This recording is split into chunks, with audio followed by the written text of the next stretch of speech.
नमस्कार। यूपीएसआई परीक्षा के लिए हिंदी साहित्य की तैयारी कर रहे हैं? अरे चिंता मत कीजिए। चलिए इसे कुछ ही मिनटों में एकदम आसान बनाते हैं और देखते हैं कि इस सब्जेक्ट पर पकड़ कैसे बनानी है। लेखकों और उनकी रचनाओं के इस जाल में उलझ जाना मतलब बहुत आम बात है ना? पर अब घबराने की कोई जरूरत नहीं है। आज हम कुछ ऐसे तरीके देखने वाले हैं जिनसे ये सब कुछ आसानी से याद हो जाएगा। तो आज का हमारा रोड मैप क्या है? सबसे पहले हम हिंदी साहित्य के अलग अलग युगों की नींव को समझेंगे। फिर हम उन खास कवियों और लेखकों से मिलेंगे जो परीक्षा के लिए सबसे जरूरी हैं। इसके बाद सबसे मजेदार हिस्सा, मैं कुछ कमाल की मेमोरी ट्रिक्स बताऊंगा और आखिर में हम असली परीक्षा जैसे सवालों से अपनी तैयारी को परखेंगे। तो तैयार हैं? चलिए शुरू करते हैं।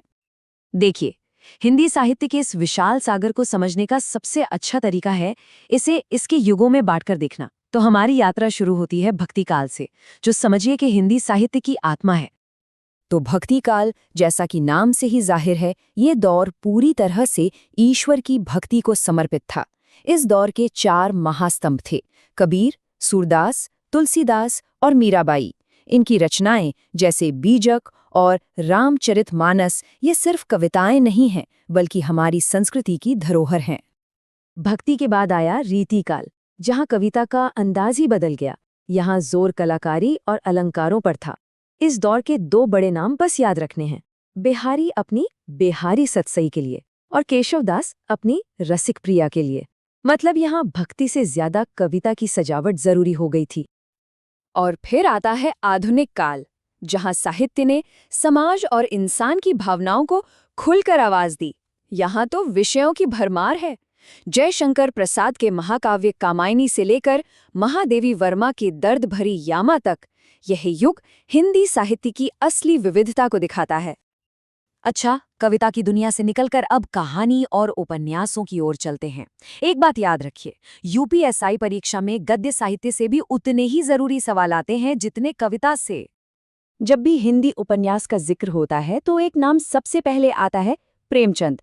इन्हें उपन्यास सम्राट भी कहा जाता है। उन्होंने आम आदमी के सुख दुख को अपनी कहानियों का हीरो बनाया। उनकी 3 रचनाएं, गोदान, गबन और कफन, परीक्षा के लिए बहुत ही ज्यादा जरूरी हैं। प्रेमचंद के अलावा 2 और नाम जरूर याद रखिएगा: फणीश्वर नाथ रेणु का मेला आंचल, जो आंचलिक उपन्यासों का बादशाह माना जाता है, और धर्मवीर भारती का गुनाहों का देवता, जो प्रेम की एक क्लासिक कहानी है। ये दोनों ही हिंदी गद्य में मील के पत्थर हैं। तो इतना सब कुछ याद कैसे रखा जाए? चलिए अब कुछ ऐसे आसान और मज़ेदार मेमोरी हैक्स देखते हैं जो सारी मुश्किल हल कर देंगे। हमारी पहली ट्रिक है साउंड कनेक्शन। जरा ध्यान से सुनिए। कामायनी और प्रसाद दोनों में आ की लंबी ध्वनि कॉमन है ना? कमाल की ट्रिक। अब ये जोड़ी कभी नहीं भूलेगी। अगली ट्रिक है लॉजिक चेन बनाने की। रश्मि रथी शब्द को तोड़ते हैं। रश्मि का मतलब है किरणें। किरणें कहाँ से आती है? सूर्य से। सूर्य हमें दिन में रोशनी देता है। और दिन से कौन याद आता है? बिल्कुल सही, दिनकर। सरल है ना? चलिए अब जो कुछ सीखा है उसे आजमाते हैं।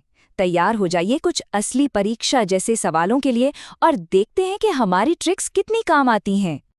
पहला सवाल, तमस उपन्यास के लेखक कौन है? ये भारत के बंटवारे पर लिखा गया एक बहुत ही मार्मिक उपन्यास है। इसका सही जवाब है भीष्म साहनी। ये एक ऐसा सवाल है जो सीधे सीधे आपके ज्ञान को परखता है। चलिए अब हमारी मेमोरी ट्रिक को टेस्ट करते हैं। लेखक हैं रामधारी सिंह दिनकर। याद है ना लॉजिक चेन? दिनकर मतलब दिन, दिन मतलब सूर्य, सूर्य मतलब किरणें यानी रश्मि। तो उनकी रचना कौन सी होगी? जी हाँ, बिल्कुल सही, रश्मि रथी। तो आज हमने क्या सीखा? बस ये कुछ बातें याद रखिए। साहित्य के 3 मुख्य युगों को समझिए। कबीर और प्रेमचंद जैसे बड़े लेखकों पर ध्यान दीजिए और याद रखने के लिए हमारी मेमोरी ट्रिक्स का इस्तेमाल कीजिए। बस इतना ही काफ़ी है एक अच्छी शुरुआत के लिए। और आप जाते जाते एक सवाल आप सबके लिए। आपको हिंदी साहित्य का कौन सा दौर या कौन सा लेखक सबसे ज्यादा पसंद है और क्यों?